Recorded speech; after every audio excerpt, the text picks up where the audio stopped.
সশস্ত্র বাহিনী দিবসে শিখা অনির্বাণে রাষ্ট্রপতি প্রধানমন্ত্রীর শ্রদ্ধা। ক্ষমতা দখলের হাতিয়ার হিসেবে এই বাহিনীকে ব্যবহার করেনি আওয়ামী লীগ, বললেন প্রধানমন্ত্রী।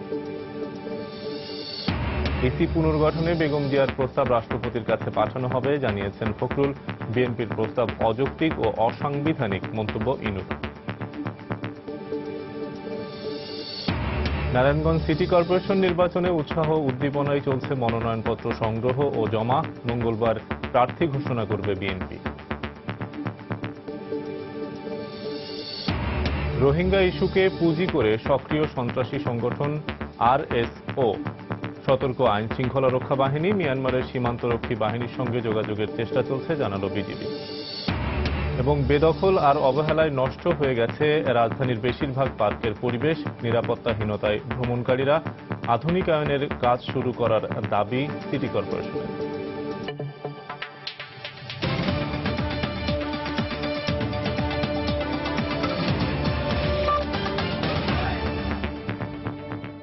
প্রবাসী সময়ের সঙ্গে আছি আমি শফিক মোহাম্মদ। প্রধানমন্ত্রী শেখ হাসিনা বলেছেন, সশস্ত্র বাহিনীকে কখনোই ক্ষমতা দখলের হাতিয়ার হিসেবে ব্যবহার করেনি আওয়ামী লীগ। সোমবার বিকেলে সেনাকুঞ্জে সশস্ত্র বাহিনী দিবস উপলক্ষে আয়োজিত সংবর্ধনা অনুষ্ঠানে বক্তব্য রাখেন তিনি। এ সময় প্রধানমন্ত্রী বলেন, আধুনিক সমরাস্ত্রে পারদর্শী বাহিনী হিসেবে সশস্ত্র বাহিনীকে গড়ে তুলতে কাজ করছে সরকার। এর আগে প্রধানমন্ত্রী সেনাকুঞ্জে এসে পৌঁছালে তাকে স্বাগত জানায় তিন বাহিনীর প্রধানগণ। সংবর্ধনা অনুষ্ঠানে আগত অতিথি এবং তাদের পরিবারের সদস্যদের সঙ্গে কুশল বিনিময় করেন প্রধানমন্ত্রী শেখ হাসিনা। অনুষ্ঠানে সশস্ত্র বাহিনীর কর্মকর্তারা ছাড়াও উপস্থিত ছিলেন দেশের বিশিষ্ট ব্যক্তিবর্গ, ঢাকায় নিযুক্ত বিভিন্ন দূতাবাস এবং মিশনের কর্মকর্তারা। এছাড়া মন্ত্রিসভার সদস্য, সংসদ সদস্য এবং সশস্ত্র বাহিনীর সাবেক কর্মকর্তারাও যোগ দেন সংবর্ধনা অনুষ্ঠানে।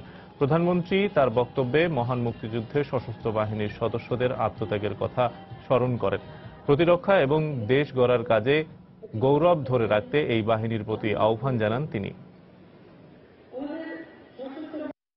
আপনারা যেন শৃঙ্খলা পেশাগত দক্ষতা সর্বত্র প্রশংসিত হতে পারেন।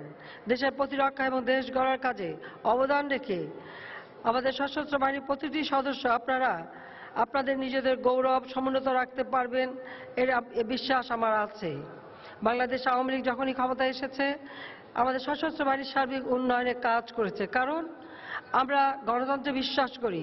সশস্ত্র বাহিনীকে কখনো আমরা ক্ষমতা দখলের হাতিয়ার হিসেবে ব্যবহার করিনি, বা ক্ষমতা দখলের হাতিয়ার হিসেবে ব্যবহার করে বারবার করে সশস্ত্র বাহিনীর শত শত অফিসার সৈনিকদের হত্যাকাণ্ড আমরা ঘটাইনি, বরং শান্তি নিরাপত্তা স্থাপন করে একটি সুন্দর সংগঠন গড়ে তোলা, এই সশস্ত্র বাহিনী যেন আন্তর্জাতিক খ্যাতি সম্পন্ন হয়, শুধু বাংলাদেশের জনগণের নয় সারা বিশ্বব্যাপী আস্থা বিশ্বাস যেন অর্জন করতে পারে, সেদিকে লক্ষ্য রেখেই আমরা বিভিন্ন পদক্ষেপ নিয়েছি। এর আগে সোমবার সকালে ৭১-এর মুক্তিযুদ্ধে সশস্ত্র বাহিনীর শহীদদের স্মরণে শিখা অনির্বাণে ফুল দিয়ে শ্রদ্ধা জানান রাষ্ট্রপতি মোহাম্মদ আব্দুল হামিদ এবং প্রধানমন্ত্রী শেখ হাসিনা। পরে সশস্ত্র বাহিনী দিবস উপলক্ষে ঢাকার সেনানিবাসে খেতাবপ্রাপ্ত মুক্তিযোদ্ধাদের সংবর্ধনা অনুষ্ঠানে বক্তব্য রাখেন প্রধানমন্ত্রী। এ সময় তিনি দেশের সার্বভৌমত্ব রক্ষায় সশস্ত্র বাহিনীর সদস্যদের যে কোনো প্রয়োজনে নিবেদিত থাকার আহ্বান জানান। সশস্ত্র বাহিনী দিবস স্মরণে সোমবার সকাল ৮টায় ঢাকা সেনানিবাসের শিখা অনির্বাণে সেনা, নৌ ও বিমান বাহিনীর শহীদ সদস্যদের প্রতি শ্রদ্ধা জ্ঞাপন করেন সশস্ত্র বাহিনীর সর্বাধিনায়ক ও রাষ্ট্রপতি মোহাম্মদ আব্দুল হামিদ। পুষ্পস্তবক অর্পণের পর তিন বাহিনীর একটি চৌকস দল অভিবাদন জানায় রাষ্ট্রপতিকে। এরপর বেলা ৮:১৫টায় শিখা অনির্বাণে ফুল দিয়ে শ্রদ্ধা জানান সরকার প্রধান ও প্রতিরক্ষা মন্ত্রী শেখ হাসিনা। এ সময় তাকেও গার্ড অব অনার দিয়ে সম্মান জানানো হয়। সশস্ত্র বাহিনীর প্রত্যেক সদস্যও স্যালুট দিয়ে শ্রদ্ধা জানান শহীদ যোদ্ধাদের। এরপর সশস্ত্র বাহিনী বিভাগে আয়োজিত খেতাবপ্রাপ্ত মুক্তিযোদ্ধা ও তাদের উত্তরাধিকারীদের দেয়া সংবর্ধনায় যোগ দেন প্রধানমন্ত্রী। সেখানে সশস্ত্র বাহিনীর জীবিত ৭০ জন মুক্তিযোদ্ধার হাতে তুলে দেন শুভেচ্ছা উপহার ও পরিচয়পত্র। এ সময় তিনি বলেন, জাতির যে কোনো প্রয়োজনে সদা প্রস্তুত থাকতে হবে তিন বাহিনীকে। সরকার সশস্ত্র বাহিনীর আধুনিকায়ন, ভৌত ও অবকাঠামোগত উন্নয়ন ও বিবিধ কল্যাণমূলক কার্যক্রম বাস্তবায়ন করে যাচ্ছে। এই অসাধারণ কর্মতৎপরতার ধারাবাহিকতা ভবিষ্যতেও দেশ মাতৃকার সার্বভৌমত্ব রক্ষা সহ বহির্বিশ্বেও আপনারা সততা, নিষ্ঠা, দক্ষতার সাথে দায়িত্ব পালন করে বাংলাদেশের ভাবমূর্তি আরও উজ্জ্বল করবে বলে আমি বিশ্বাস করি। মুক্তিযুদ্ধের সঠিক ইতিহাস সংরক্ষণে সরকারের বিভিন্ন উদ্যোগ তুলে ধরে প্রধানমন্ত্রী বলেন, ভবিষ্যতে আর কেউ মুক্তিযুদ্ধের ইতিহাস বিকৃত করতে পারবে না। বাংলাদেশের স্বাধীনতা অর্জনে বীর মুক্তিযোদ্ধার অভূতপূর্ব অবদান কৃতজ্ঞতার সাথে স্মরণ করা আমাদের জাতীয় দায়িত্ব। আমরা আধুনিক পদ্ধতিতে মুক্তিযোদ্ধাদের পূর্ণাঙ্গ তালিকা প্রকাশের জন্য ডাটাবেস কর্মসূচি গ্রহণ করব। মুক্তিযোদ্ধা কমপ্লেক্সগুলির মাধ্যমে আমরা বিশ্বাস করি যে এরপর আর কেউ ইতিহাস বিকৃতি করতে সাহস পাবে না, বরং মুক্তিযুদ্ধের সঠিক ইতিহাস জাতি জানতে পারবে। 1971 সালের এই দিনেই পাকিস্তানি দখলদার বাহিনীর বিরুদ্ধে সশস্ত্র আক্রমণ করে সেনা, নৌ ও বিমান বাহিনী। তারপর থেকেই দিনটিকে পালন করা হয় সশস্ত্র বাহিনী দিবস হিসেবে। প্রক্রিয়া চলমান। দেবাশিস রায়, সময় সংবাদ, ঢাকা। এদিকে সেনাকুঞ্জে সশস্ত্র বাহিনীর সংবর্ধনায় অংশ নিয়ে বিএনপির মহাসচিব মির্জা ফখরুল ইসলাম আলমগীর বলেছেন, দাওয়াত পেলেও শারীরিক অসুস্থতার কারণে বিএনপি চেয়ারপারসন বেগম খালেদা জিয়া সশস্ত্র বাহিনীর সংবর্ধনায় যোগ দিতে পারেননি। এ সময় মুক্তিযুদ্ধে 3 বাহিনীর অসামান্য অবদানের জন্য কৃতজ্ঞতা জানান মির্জা ফখরুল। সশস্ত্র বাহিনী বিভাগ আমাদের আমন্ত্রণ জানিয়েছেন, আমাদের চেয়ারপারসনকে, আমাকে এবং আমাদের অ্যাডভাইজার চেয়ারপারসন সাবিউদ্দিন সাহেবকে। আমাদের চেয়ারপারসন আজকে অসুস্থ একটু, যে কারণে উনি আসতে পারেননি। নির্বাচন কমিশন পুনর্গঠনে বেগম জিয়ার প্রস্তাব অযৌক্তিক ও অসাংবিধানিক বলে মন্তব্য করেছেন তথ্যমন্ত্রী হাসানুল হক ইনু। সোমবার দুপুরে সচিবালয় সংবাদ সম্মেলনে তিনি আরো বলেন, বিএনপি চেয়ারপারসন বারবার আলোচনার নামে অস্বাভাবিক পরিস্থিতি সৃষ্টির চেষ্টা করেছেন। বেগম খালেদা জিয়া কার্যত রাজাকার, বঙ্গবন্ধুর খুনি, ৭১-এর খুনিদের সঙ্গে মুক্তিযুদ্ধের সপক্ষ গণতান্ত্রিক শক্তি সময়ের একটি সংলাপের প্রস্তাব করেছেন।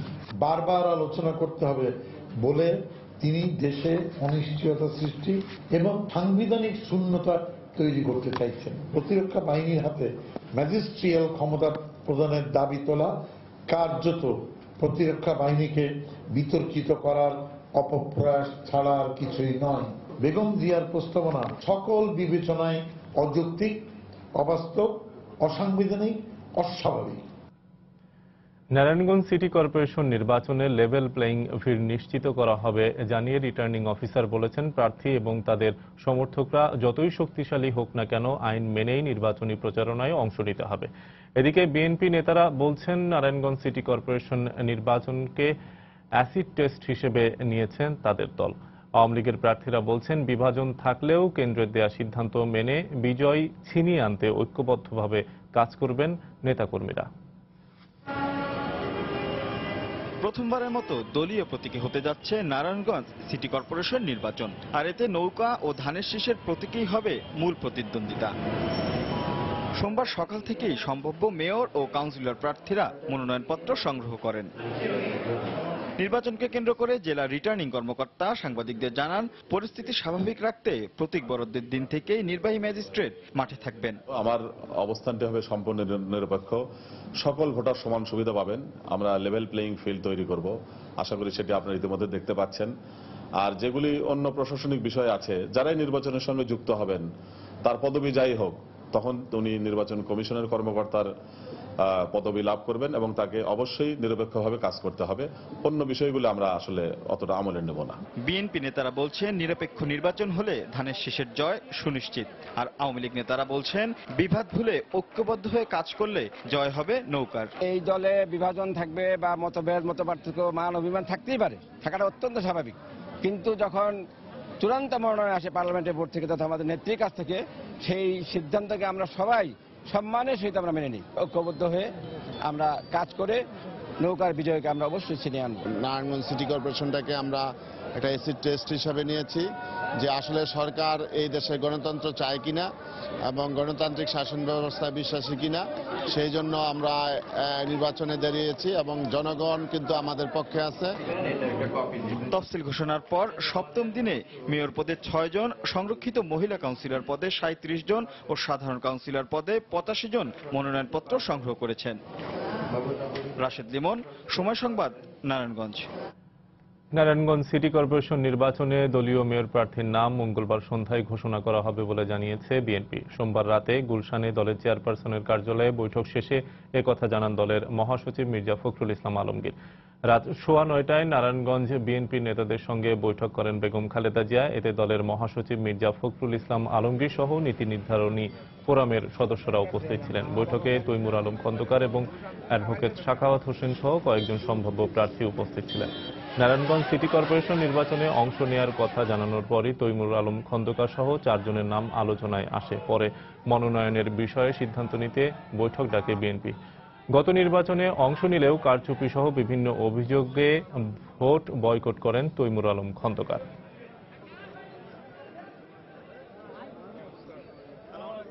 দলের চেয়ারপারসন সাবেক প্রধানমন্ত্রী দেশনেত্রী বেগম খালেদা জিয়া নারায়ণগঞ্জের তৃণমূল পর্যায়ের নেতৃবৃন্দকে আজকে এখানে আহ্বান করেছেন, তাদের সঙ্গে সভা করেছেন, তাদের সকলের মতামত তিনি নিয়েছেন এবং আমরা আশা করছি যে আগামীকাল প্রার্থীর নাম ঘোষণা করা হবে সন্ধ্যার দিকে। প্রবাসের সময় আরো থাকছে। চট্টগ্রামে ছাত্রলীগ নেতা ইরফানকে পরিকল্পিতভাবে হত্যার অভিযোগ স্বজনদের। বিচার দাবিতে বিক্ষোভ অবরোধ, দিনভর শাটল ট্রেন বন্ধ। এবং স্থানীয় সরকার মন্ত্রণালয়ের বরখাস্তের আদেশ উচ্চ আদালতে স্থগিত। খুলনার মেয়র শপথে বহাল, 1 বছর 19 দিন পর ফেরত দায়িত্ব গ্রহণ।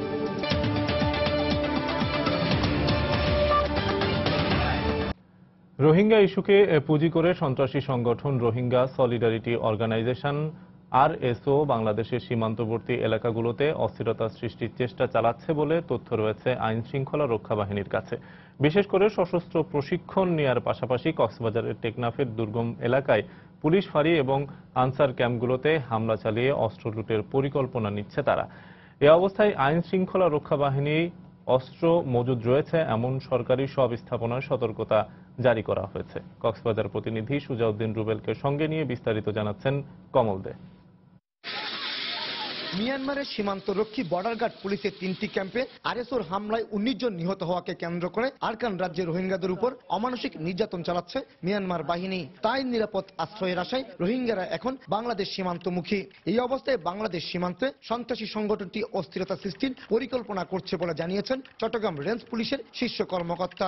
তাদের আত্মীয় স্বজন ওই দেশে এইভাবে নির্যাতিত হচ্ছে, এটি তারা জানতে পারলে তাদের যে RSO নামে একটি সংগঠন আছে, সেই সংগঠনে তারা যোগ দিয়ে আরো বিশৃঙ্খল পরিবেশ তৈরি করার চেষ্টা করতে পারে। কক্সবাজারের টেকনাফ সহ আশপাশের ক্যাম্পগুলোতে অবস্থানরত রোহিঙ্গাদের যেমন উস্কানি দেওয়া হচ্ছে, তেমনি বাংলাদেশের ইসলামী দলগুলোও নিজেদের অবস্থান সুসংহত করার জন্য মিয়ানমারের রোহিঙ্গা নির্যাতনকে সামনে রেখে ইস্যু তৈরির চেষ্টা করছে বলে অভিযোগ উঠেছে। এখানে যে 5 লক্ষাধিক রোহিঙ্গা আছে, ওখানে তো আরো অনেক কমান্ডার আছে, তারা তাদেরকে উস্কানি দিয়ে যে কোনো একটা অঘটন ঘটাতেও পারে। শরণার্থী আছে, তাদের উপর অত্যন্ত তীক্ষ্ণ নজরদারি স্থাপন করা জরুরি। ধর্মীয় মানুষের মধ্যে যে অনুভূতি আছে, চেতনা যেটা আছে, সেটাকে কাজে লাগিয়ে বৃহত্তর চট্টগ্রামে এক ধরনের অস্থিরতা সৃষ্টি করার পায়তারা হতে পারে। মিয়ানমার সীমান্তবর্তী দুর্গম এলাকাগুলোতে পুলিশ এবং আনসারের বেশ কটি ক্যাম্প রয়ে গেছে। এসব ক্যাম্প RSOর হামলার লক্ষ্যবস্তুতে পরিণত হতে পারে বলে আশঙ্কা আইন শৃঙ্খলা বাহিনীর। RSO যদি এখানে সক্রিয় থাকে তাহলে RSOর অস্ত্রগুলি এগুলো সংগ্রহ করার জন্য আমাদের যে সমস্ত দুর্বল স্থাপনা পুলিশের আছে সেখানে তারা হামলা করতে পারে। আমাদের কাছে RSOর কিছু নেতাদের নাম আছে, তাদের গতিবিধি নজরদারিতে রাখা হয়েছে। গত 12ই মে গভীর রাতে কক্সবাজারের টেকনাফে একটি আনসার ক্যাম্পে সশস্ত্র হামলা চালিয়েছিল রোহিঙ্গা সলিডারিটি অর্গানাইজেশন RSO। এই হামলায় আনসার কমান্ডার নিহত হওয়ার পাশাপাশি আহত হয় আরো 10 জন। তারা 15টির বেশি অস্ত্র লুট করে নিয়ে যায়। কমল দে, সময় সংবাদ, চট্টগ্রাম। বাংলাদেশ ও মিয়ানমার সীমান্তের নানা বিষয় নিয়ে আলোচনার জন্য দুদেশের সীমান্তরক্ষী বাহিনীর আঞ্চলিক কমান্ডার পর্যায়ে বৈঠকের চেষ্টা চলছে বলে জানিয়েছেন বিজিবি 2 এর অধিনায়ক লেফটেন্যান্ট কর্নেল আবুজার আল জাহিদ। সোমবার সকালে সময় সংবাদকে তিনি একথা জানান। শুরু থেকেই তারা আমাদেরকে জানিয়েছিল, যাদের পরিস্থিতির ব্যাপারে আমাদেরকে ব্রিফ করেছিল দোভাষীর মাধ্যমে। আমরাও পরবর্তীতে দোভাষীর মাধ্যমে আমরা কথা বলেছি, বিশেষ করে যখন জেলেদেরকে ধরে নিয়ে যায় সেই বিষয়ে আমরা কথা বলেছি।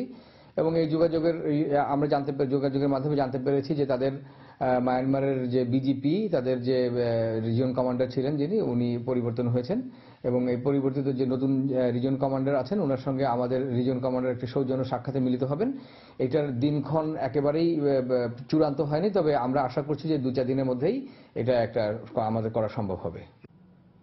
এদিকে মিয়ানমারের রাখাইনে রোহিঙ্গা অধ্যুষিত মুসলিম অধ্যুষিত আরও কয়েকটি গ্রাম পুড়িয়ে দেওয়া হয়েছে বলে দাবি করেছে মানবাধিকার বিষয়ক সংগঠন হিউম্যান রাইটস ওয়াচ।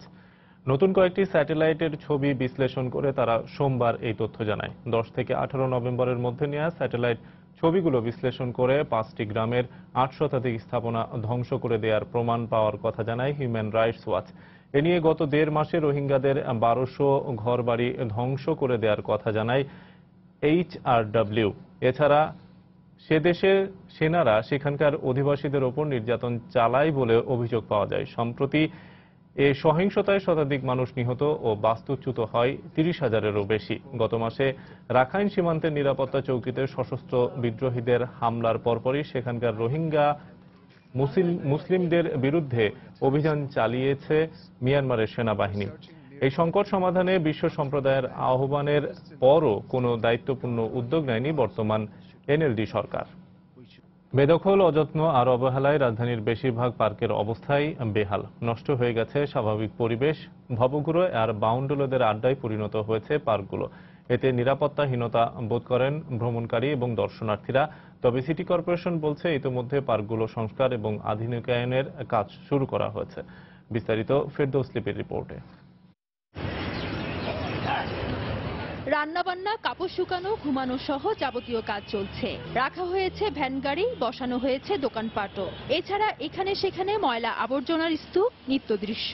আর এসবই দেখা যায় রাজধানীর ফার্মগেটের আনোয়ারা পার্কের ভেতরে। শুধু এই পার্ক নয়, রাজধানীর অধিকাংশ পার্কেরই এমন হাল। যান্ত্রিক জীবনে একটু খোলামেলা পরিবেশে ঘুরে বেড়াতে নাগরিকরা আসেন এসব পার্কে, কিন্তু পার্কগুলোই বেশিরভাগ ক্ষেত্রেই সুস্থ থাকার সেই স্বস্তি কোথায় তাদের? পার্ক তো আর পার্ক নাই, এটা তো ভদ্রলোকের চলাচলের অযোগ্য জায়গা হয়ে গেছে। পুরো বস্তি টস্তি ভরা, পরিবেশ এত নোংরা যে এখানে মানুষ মানে ফ্যামিলি নিয়ে দূরের কথা মানে নিজে এসে বসার মতো কোনো অবস্থান নাই। সে সাথে রয়েছে নিরাপত্তার অভাব। বখাটে, ছিনতাইকারী, মাদক সেবনকারী সহ নানা ধরনের উৎপাতে পড়তে হয় বেড়াতে আসা মানুষদের। আর সন্ধ্যার পর চলে নেশার আড্ডা। ফলে অনেকে পরিবার পরিজন নিয়ে আসতে চান না পার্কগুলোতে। পার্কে আসার পরে আমাদের মোবাইল, টাকা পয়সা এগুলোই নিরাপত্তা থাকে না। খাবার দাবার তারা জোর করে এসে চাপিয়ে দেয়, যেটা কিনতেই হবে। ইফটিজিং তো আছে, মেয়েরা যখন থাকে তখন তারা আরো বেশি প্রবলেম ক্রিয়েট করে। তবে দায়িত্বে থাকা সংস্থাগুলো বলছে নাগরিকদের উপযোগী করে পার্কগুলো সংস্কারের কাজ শুরু করেছেন তারা। 100 আর্কিটেক্ট আপনার কম্পিটিশনের মধ্য দিয়ে এই ড্রয়িং ডিজাইনগুলো তৈরি করছে। ওয়ার্কিং ড্রয়িংগুলো নেওয়ার পর টেন্ডার প্রক্রিয়ার মধ্য দিয়ে আমরা 19টি পার্ক একেবারেই অত্যাধুনিক করে আপনার জনগণের কাছে ফিরিয়ে দেব। ইতিমধ্যে আমাদের একটি পার্ককে উন্নত করা হয়েছে এবং আমরা আরো এই চলতি অর্থ বছরে আরো 7টি পার্ককে উন্নত করে গড়ে তোলার জন্য চেষ্টা করছি। বর্তমানে রাজধানী ঢাকা দক্ষিণ সিটি কর্পোরেশনের অধীনে 26টি, উত্তর সিটি কর্পোরেশনের অধীনে 21টি এবং রাজুকের অধীনে 3টি পার্ক রয়েছে। ফেরদৌস লিপি, সময় সংবাদ, ঢাকা। প্রবাসের সময় আরো থাকছে। বিপিএল ক্রিকেটে ঢাকা ডায়নামাইটসকে 3 উইকেটে হারিয়েছে রাজশাহী কিংস। শ্বাসরুদ্ধকর আরেক ম্যাচে মাশরাফির কুমিল্লার বিপক্ষে 6 উইকেটের জয় চিটাগাং ভাইকিংসের।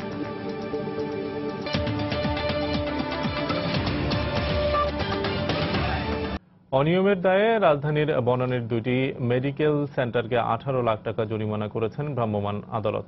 মোটা অঙ্কের টাকার বিনিময়ে পরীক্ষা নিরীক্ষা ছাড়াই দিয়ে আসছিল বিদেশে যাবার স্বাস্থ্য সনদ, জানিয়েছেন ম্যাজিস্ট্রেট। 1 সপ্তাহের মধ্যে প্রয়োজনীয় ব্যবস্থা না নেওয়া হলে স্থায়ীভাবে সিলগালা করে দেওয়ার হুঁশিয়ারিও দেন আদালত।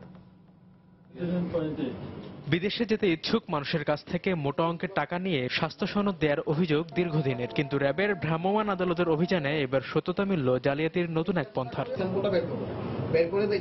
রক্ত সংগ্রহ থেকে শুরু করে রয়েছে স্বাস্থ্য পরীক্ষার সব ধরনের ব্যবস্থা, কিন্তু নেই কোনো বিশেষজ্ঞ চিকিৎসক। কিছু পরীক্ষা করা হচ্ছে টেকনিশিয়ানদের দিয়ে, কিন্তু সব ধরনের স্বাস্থ্য পরীক্ষার ফলাফল সহই দেয়া হচ্ছে স্বাস্থ্য সনদ। বেশ কিছু বিষয় আসলে তারা টেস্ট না করে কিন্তু রিপোর্ট দিচ্ছে, বিশেষ করে আপনার ম্যালেরিয়া এবং মাইক্রোবায়োলজিক্যাল যে বিভিন্ন প্যারামিটারগুলি রয়েছে সেগুলি টেস্ট করেনি, কিন্তু কম্পিউটার থেকে যখন তারা প্রিন্ট করছে তখন কিন্তু সেগুলির ডেটা সহ তারা প্রিন্ট করছে। টেস্টের জন্য রিয়েজেন্টগুলি থাকা দরকার, সেই রিয়েজেন্টগুলি আসলে এখানে অনেকগুলো আমরা পাইনি। আরেকটি হচ্ছে অন্য যে রিয়েজেন্টগুলি আছে এখানে সেগুলোর কোনো কান্ট্রি অফ অরিজিন নেই। সময় দিয়েছি, তো ওই দিন এক সপ্তাহের মধ্যে তারা বিষয়গুলো ডেভেলপ করবে। যদি না করে তাহলে এগুলি হয়তো প্রয়োজন বন্ধ করার প্রয়োজন ব্যবস্থা গ্রহণ করার জন্য আমরা সংশ্লিষ্ট মন্ত্রণালয়কে জানাবো। হাতে নাতে ধরা পড়ে জরিমানা গোনার পরও ঘটনা অস্বীকারের চেষ্টা স্বাস্থ্য কেন্দ্র কর্তৃপক্ষের। আমাদের টেস্টও ডাক্তারদের সাজেশন মতোই হচ্ছে এবং আমরা বায়োডেটের ভালো রিয়েজেন্ট নিয়ে আমরা টেস্ট করি। প্যাথোলজি টেকনিশিয়ান আছে হয়তো এই করে জরিমানা করলো কিসের ভিত্তিতে করলো, ভিত্তিহীনভাবে করেছে।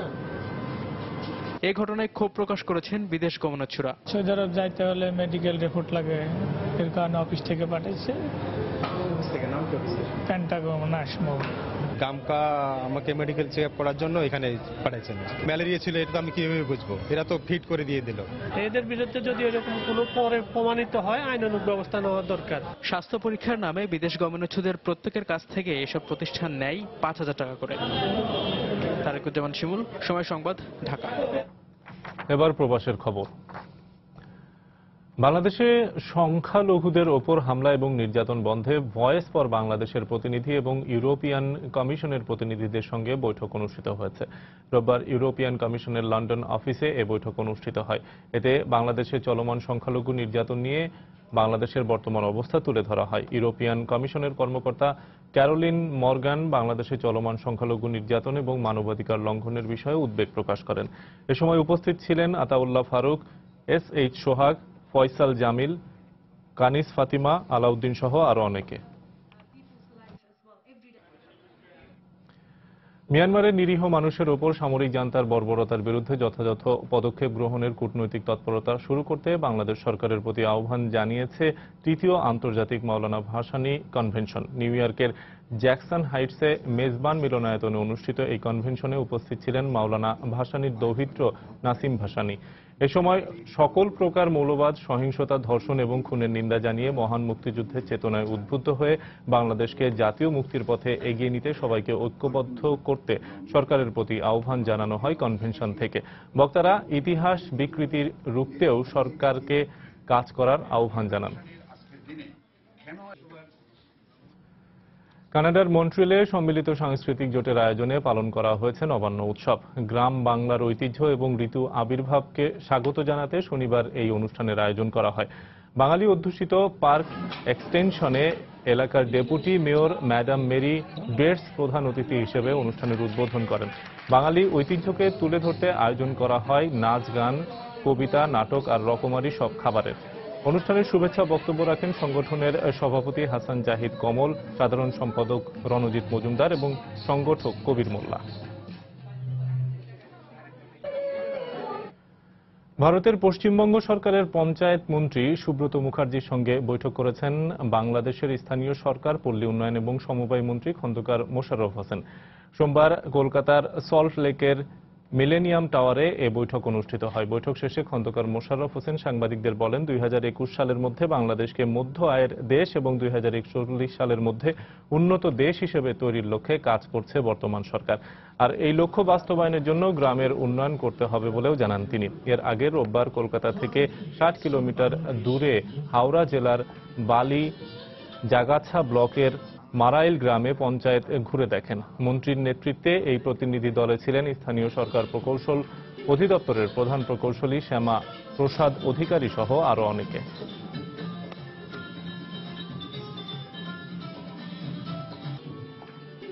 মাননীয় প্রধানমন্ত্রী একটা সুনির্দিষ্ট টার্গেট নিয়ে এগোচ্ছেন। 2021 সালের মধ্যে Bangladesh will graduate from developing stage to a mid income group. আমরা মধ্যম আয়ের দেশে 2021 সালের মধ্যে পৌঁছাতে চাচ্ছি এবং 2041 সালের মধ্যে আমরা উন্নত দেশে পরিণত হব।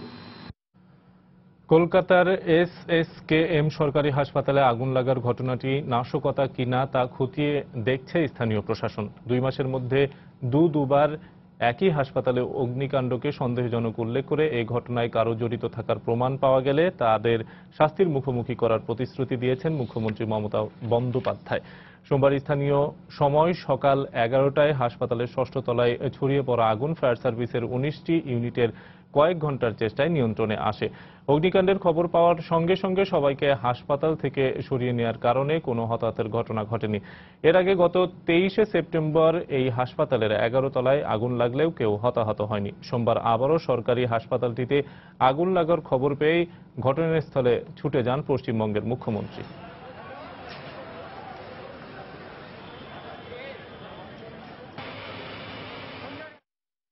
তদন্ত করে দেখবে আগুনটা লাগানো হয়েছে না লেগেছে, কে responsible, accountability will be fixed. 2 হচ্ছে আমি ফায়ার ব্রিগেডের সঞ্জয় মুখার্জি আছে, রাজীব কুমার সিদ্ধি আছে, Swapan Chatterjee fire brigade minister আছে। সবার কাছ থেকে যেটা খবর পেলাম যে আগুনটা কন্ট্রোল হয়ে গেছে। সৌদি আরবের মদিনায় বাংলাদেশ দূতাবাস এবং সোনালী ব্যাংকের যৌথ উদ্যোগে রেমিটেন্স কনফারেন্স অনুষ্ঠিত হয়েছে। অনুষ্ঠানে প্রধান অতিথি হিসেবে উপস্থিত ছিলেন সৌদি আরবে নিযুক্ত বাংলাদেশের রাষ্ট্রদূত গোলাম মসি। আর বিশেষ অতিথি হিসেবে উপস্থিত ছিলেন Jeddah consul general AKM Shahidul Karim. প্রধান অতিথির বক্তব্যে গোলাম মসি বলেন, কূটনৈতিক প্রচেষ্টার মাধ্যমে সৌদি আরবের বাদশাহ বাংলাদেশ সফরে যেতে সম্মত হয়েছেন। এর মাধ্যমে দেশটির সঙ্গে বাংলাদেশের সম্পর্ক আরো গভীর হবে বলে আশাবাদ ব্যক্ত করেন তিনি। অনুষ্ঠানে বাংলাদেশি কমিউনিটির পক্ষ থেকে মুসা, আব্দুল জলিল, আব্দুল মালেক মাদানী, জহিরুল হুদা আলমগীর বক্তব্য রাখেন। ব্রিটেনের ইস্ট লন্ডন ইউনিভার্সিটির প্রাক্তন শিক্ষার্থীদের উদ্যোগে এক পুনর্মিলনীর আয়োজন করা হয়েছে। রোববার বিকেলে ইউনিভার্সিটির স্ট্র্যাটফোর্ড ক্যাম্পাসে আয়োজিত অনুষ্ঠানে শাহ রিয়াদের তত্ত্বাবধানে এবং তুজু হোসেনের পরিচালনায় বক্তব্য রাখেন ইউনিভার্সিটির কর্মকর্তা চার্লি ওয়ারেন এবং নিউ হ্যাম কাউন্সিলের প্রজেক্ট ম্যানেজার আহমেদ চৌধুরী। প্রাক্তন শিক্ষার্থীদের মধ্যে বিভিন্ন ক্ষেত্রে বিশেষ অবদানের জন্য সৈয়দ আলী তারেক, আয়াজ করিম এবং এরশাদ বাহারকে বিশেষ সম্মাননা অ্যাওয়ার্ড প্রদান করা হয়। হাইকোর্টের নির্দেশে পুনরায় খুলনা সিটি কর্পোরেশনের মেয়র পদে বহাল হলেন মনিরুজ্জামান মনি। 1 বছর 19 দিন পর সোমবার বিকেলে তিনি আবারও মেয়রের দায়িত্বভার গ্রহণ করেন। দায়িত্বভার গ্রহণে তিনি কর্পোরেশনের সবার সহযোগিতা কামনা করেন। এর আগে সোমবার সকালে স্থানীয় সরকার মন্ত্রণালয়ে বরখাস্তের আদেশ উচ্চ আদালতে স্থগিত করা হয়। খুলনা থানার একটি নাশকতার মামলায় 2015 সালের 2রা নভেম্বর প্রজ্ঞাপনের মাধ্যমে স্থানীয় সরকার বিভাগ মনিরুজ্জামান মনিকে বরখাস্ত করেন। প্রজ্ঞাপনের বিরুদ্ধে হাইকোর্টে একটি রিট পিটিশন করেন মনি। গত 7 জুলাই বরখাস্তের আদেশের ওপর 6 মাসের স্থগিতাদেশ দেন আদালত। এরপর ওই স্থগিতাদেশের বিরুদ্ধে আপিল করে রাষ্ট্রপক্ষ। চলতি বছরের 13 নভেম্বর মামলাটি খারিজ করে দেন আদালত।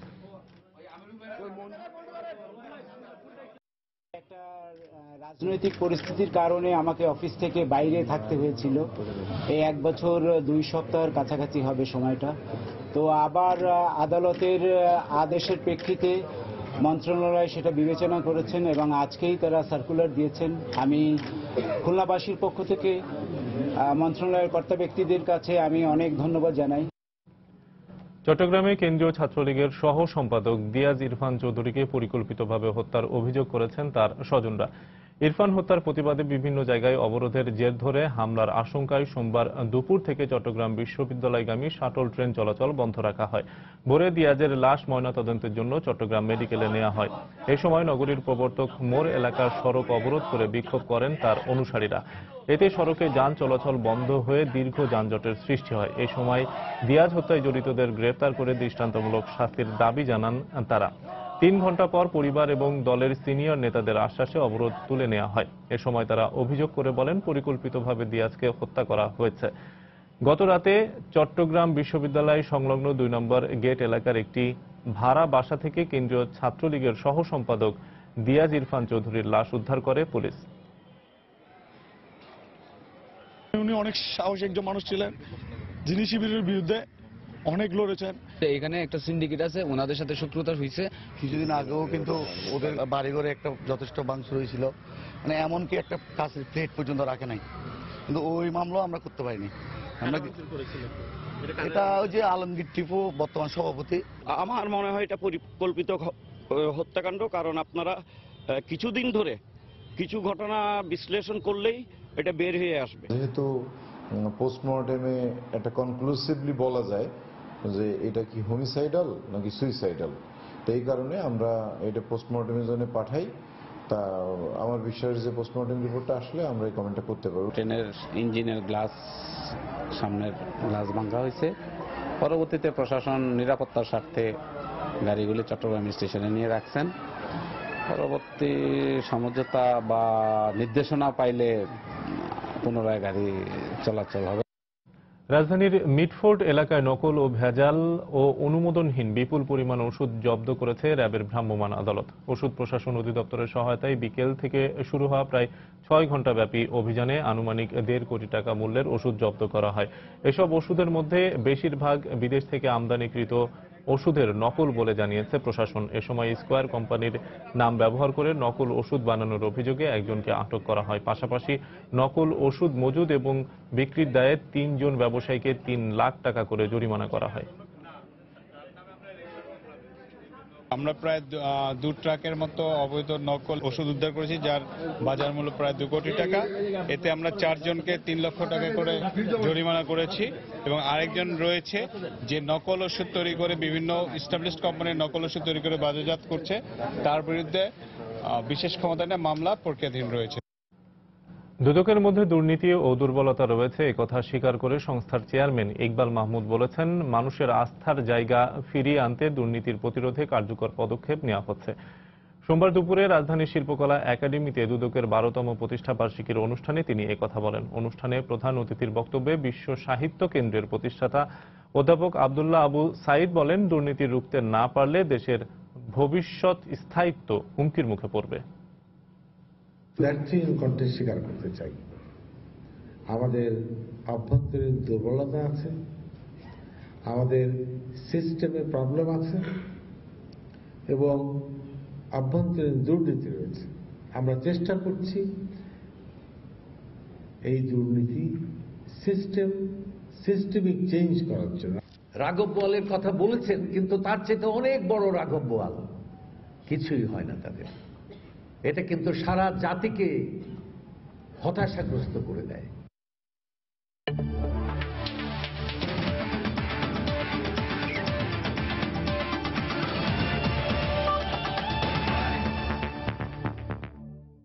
বিপিএল ক্রিকেট প্রসঙ্গ। চট্টগ্রাম পর্বে সোমবার দিনের দ্বিতীয় ম্যাচে কুমিল্লা ভিক্টোরিয়ান্সকে 6 উইকেটে হারিয়েছে চিটাগং ভাইকিংস।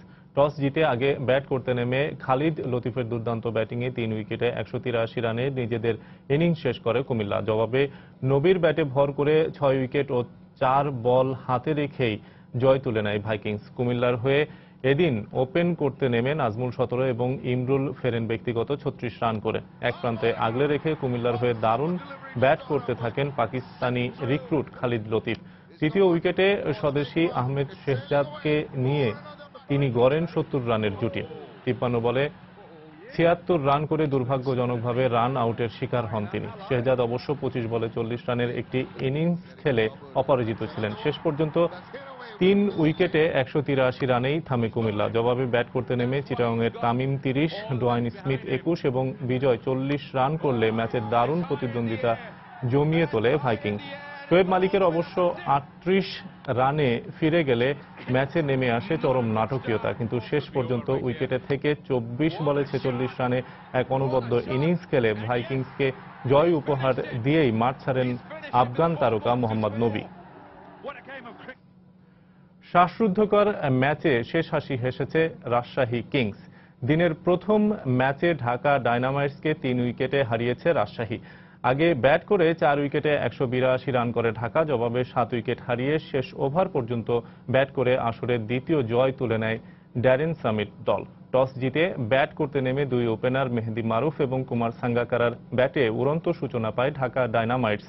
ওপেনিং জুটিতে 71 রান যোগ করে মারুফ আউট হন ব্যক্তিগত 35 রানে। এরপর মোসাদ্দেক সৈকত 13 রানে ফিরলেও এবারের আসরে প্রথম 50 তুলে নেন সাঙ্গাকারা। লঙ্কান এই কিংবদন্তি 66 রানে বড় স্কোরের ভিত পায় ঢাকা। এরপর শেকুগে প্রসন্নর 16 বলে ঝোড়ো 34 আর অধিনায়ক সাকিবের 18 রানের সুবাদে 4 উইকেট হারিয়ে 182 রানের লড়াকু স্কোর গড়ে ঢাকা। 183 রানের টার্গেট তাড়া করতে নেমে দলীয় 32 রানে 2 ওপেনার জুনায়েদ সিদ্দিকী আর সাব্বির রহমান সাজঘরে ফিরে গেলেও মুমিনুল হক আর সামিত প্যাটেলের 63 রানের 63 বলে 100 রানের জুটিতে কক্ষপথে ফেরে রাজশাহী কিংস। 56 রান করে মুমিনুল আর 75 করে প্যাটেল ফিরে গেলেও জয়ের ভিত গড়ে দেয়। মাঝপথে ডোয়াইন ব্রাভো আর মোহাম্মদ শহীদরা বল হাতে দারুণ নৈপুণ্য দেখালেও শেষ পর্যন্ত 19 ওভার 5 বল পর্যন্ত খেলে ঢাকার বিপক্ষে দ্বিতীয় জয় তুলে নেয় রাজশাহী কিংস। এ পর্যায়ে শীর্ষ সংবাদ জানিয়ে দিচ্ছি আরেকবার।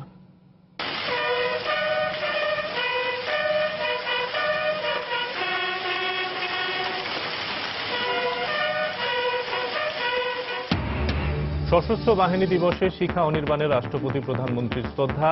ক্ষমতা দখলের হাতিয়ার হিসেবে এই বাহিনীকে ব্যবহার করেনি আওয়ামী লীগ, বললেন প্রধানমন্ত্রী।